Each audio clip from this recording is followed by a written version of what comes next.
Young Africans tulipitia wakati mgumu, na mimi nikiwa tu mshabiki na mwanachama. Lakini nakumbuka 2020 Mr. Ghalib aliniambia tumealikwa kwenye harambee kubwa ya ukusanyaji wa fedha kwa ajili ya kuikwamua klabu yetu kutoka kwenye wakati mgumu. Akashiriki kwenye mkutano ule. Kwa bahati mbaya nilikuwa nimesafiri, na alitoa ahadi ya kuchangia kiasi cha shilingi milioni 300, na mwaliko huu ulitoka kwa mwenyekiti wa kamati ile ambaye alikuwa ni Anton Mavunde, na hiyo ndio historia ilipoanza hapo ya sisi na mimi binafsi kama kampuni ya GSM na mimi binafsi kuingia kwenye Young Africans.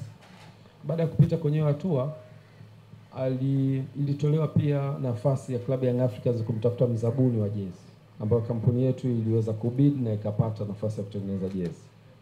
Na mimi nikiwa kama mkurugenzi wa uwekezaji, ilikuwa ni fursa kwangu kuhakikisha tunapata ile biashara. Lakini baadaye tukaja kugundua biashara hiyo haiwezi kwenda kama timu haifanyi vizuri.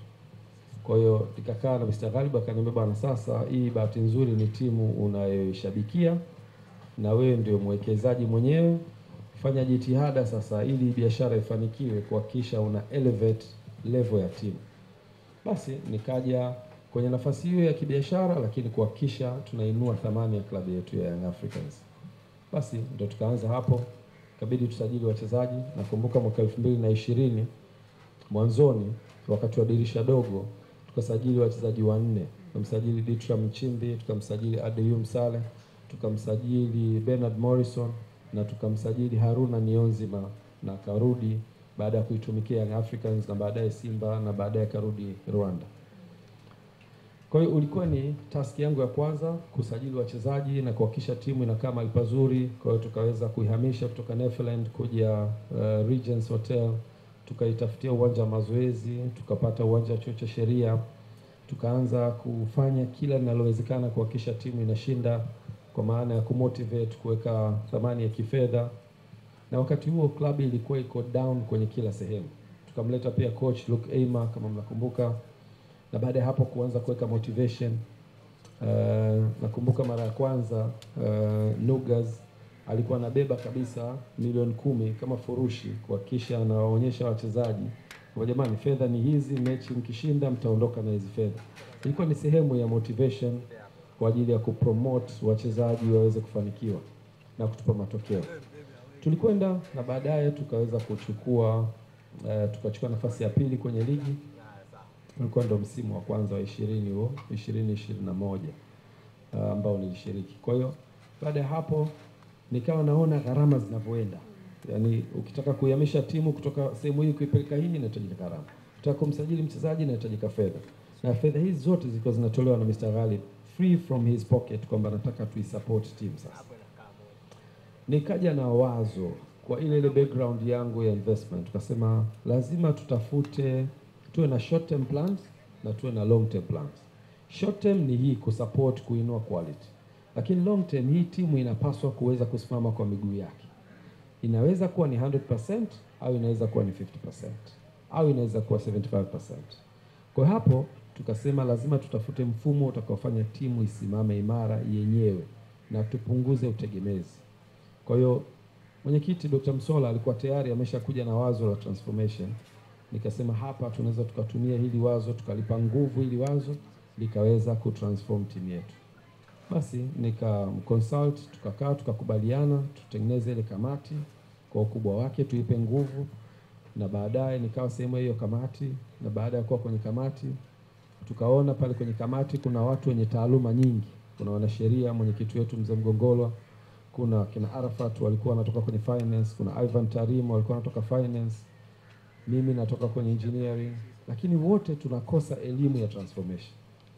Ndio hapo sasa tukasema lazima tutafute consultant, mtu atakayetusaidia kujifunza dunia ya sasa inaendeshwaje, mpira wa sasa unaendeshwa vipi. Kwa hiyo tukaweza kufanikiwa kupata La Liga, wakatushauri, tukajifunza kutoka kwao na sisi tukajifunza, wao wakajifunza pia culture yetu ikoje. Tukakama na mfumo wa mabadiliko, na mfumo ule ulipelekwa kwenye mabadiliko ya katiba.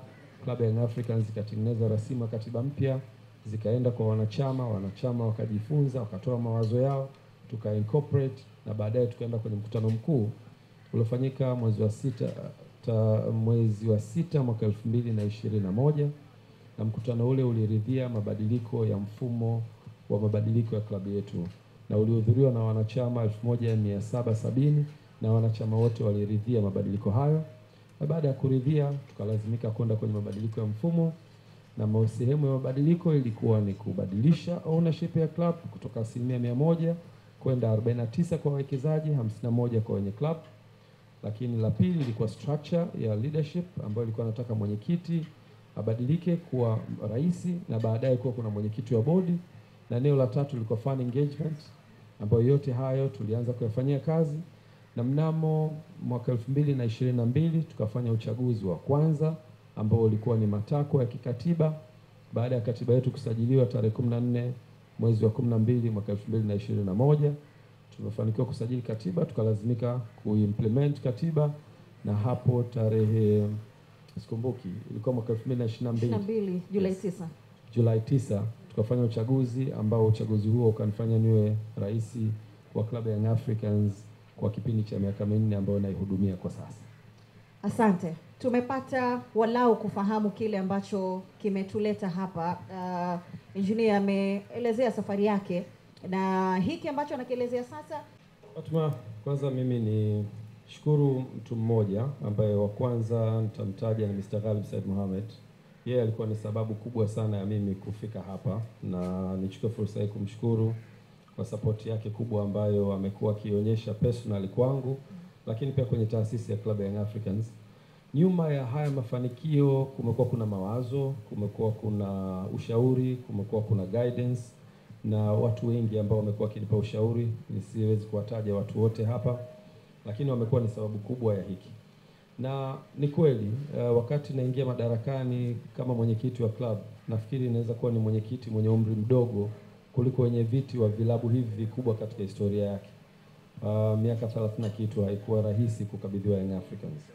Kitu gani ambacho kilinifanya nichukue hii dhamana? Kwanza ni dhamira yangu ya kutaka kusaidia klabu yangu ya Young Africans ambayo ni klabu ya mzee wangu marehemu. Lakini la pili ni dhima ambayo tulikuwa nayo kama community ambayo tulikuwa tunaitaka. Young Africans ni klabu kubwa kuliko zote kwa umri hapa Tanzania. Haiwezi kuwa klabu ambayo inaweza kupitia shida wakati kuna watu wenye uwezo wa kuisaidia kawaida. Kwa hiyo naweza kusema nili abandon my professional career kama civil engineer na kuweka jitihada kwenye mpira. Hilo ni eneo la pili. La tatu ni kuungwa mkono kwa uongozi wetu kwa wanachama na mashabiki. Wanachama na mashabiki waliweza kutupokea vizuri sana. Waliamini kabisa ya kwamba brain zetu zikiungana kwa pamoja, kwa wajumbe wa kamati ya utendaji, makamu wa rais, pamoja na viongozi mbalimbali ambao tunaweza kusema ni brain nyuma ya Young Africans, tunaweza kufanikiwa. Challenge ya kwanza ilikuwa ni umri, naonekana ni kijana mdogo. Challenge ya pili ni kwamba sijawahi kuonekana kwenye uongozi wa mpira, kwamba kuongoza vilabu mbalimbali. Na hicho kilikuwa kinatia wasiwasi. Na wasiwasi huo ulikuwa ni haki kwa hawa watu kuwa na wasiwasi. Lakini nataka niwaambie, vijana sisi wengi sana tuna uwezo mkubwa sana. Na kitu ambacho tunaweza kukifanya ni kuhakikisha tunapewa nafasi. Na tukipewa nafasi, naamini hata hapo watu ambao wako nyuma ya hizi kamera wana uwezo mkubwa sana hata kwa huo umri wao mdogo waliokuwa nao. Kwa hiyo cha kwanza ni kupewa nafasi vijana na kuaminiwa. Lakini la pili ni sisi vijana kutendea haki hizo nafasi zetu. Nikiri ya kwamba haikuwa rahisi, lakini tumepambana, na naamini vijana wengi wanaweza wakiaminiwa.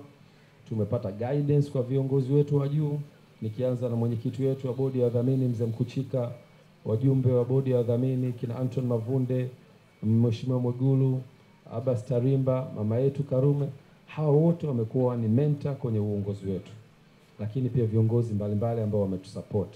Kwa hiyo vijana tukipewa nafasi tunaweza, na hii ni mfano tosha kwa kijana mdogo kupewa club kama Young Africans na akaitendea haki.